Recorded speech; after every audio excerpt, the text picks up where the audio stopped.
Good morning. আজ আবার একটা নতুন দিন।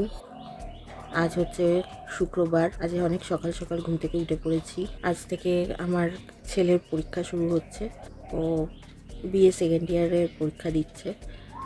আজ থেকে পরীক্ষা। এই 9:30টার মধ্যে বেরিয়ে যাবে ও আজকে। আজকে ভীষণই চিন্তার দিন। পরীক্ষা, কি পরীক্ষা দেবে জানি না। এবার রান্না বান্না শুরু করব। এখনও চা খাওয়া হয়নি।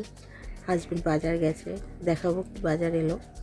বাজারে কিছু লাগবে না, বাজার করাই আছে সব। সবজি বাজার করা আছে, শুধু মাছটা আসবে।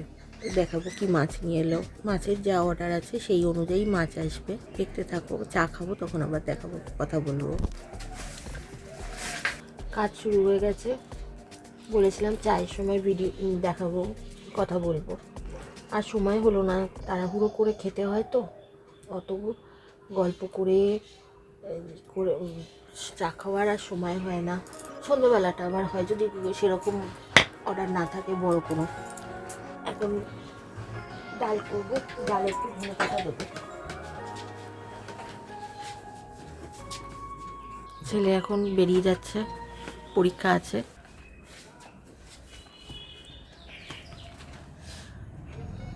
ট্রেনে যাবে। বারাসাতে সিট পড়েছে আমার। বারাসাত গভর্নমেন্ট। বারাসাতে সিট পড়েছে। আশীর্বাদ করো ভালো করে যেন পরীক্ষা দিতে পারে।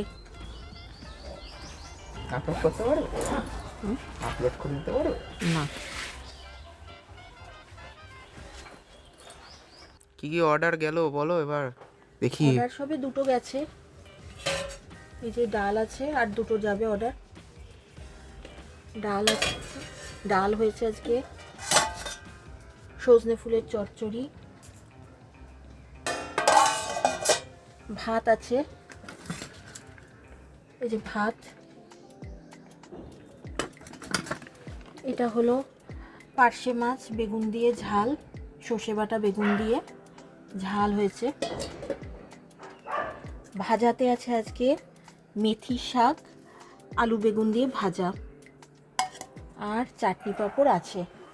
চাটনি পাঁপড়টা কৌটোতে রাখা আছে, যে পাঁপড়টা, আর চাটনিটাও রাখা আছে রান্নাঘরে। সকালবেলায় যত রকমের অর্ডার ছিল সব কাজ শেষ করে আমরা সন্ধ্যেবেলায়, যেহেতু কোনো অর্ডার আর সন্ধ্যেবেলার ছিল না, সব কাজ শেষ করে আমি আর আমার ছেলে মিলে চলে গিয়েছিলাম আমাদের যে মোড় সুপার মার্কেট আছে সেখানে। আমার যা যা হোম ডেলিভারির জিনিস লাগে সেই সবের শপিং করতে। তো গিয়ে দেখলাম সেখানে কিছুই সেরকম জিনিস নেই, এমনকি চিজও পর্যন্ত নেই। এই কোনো রকম কিছু না পেয়ে ওই কিছু আর কি জিনিস নিয়ে আমি আর ছেলে মিলে আবার চলে এলাম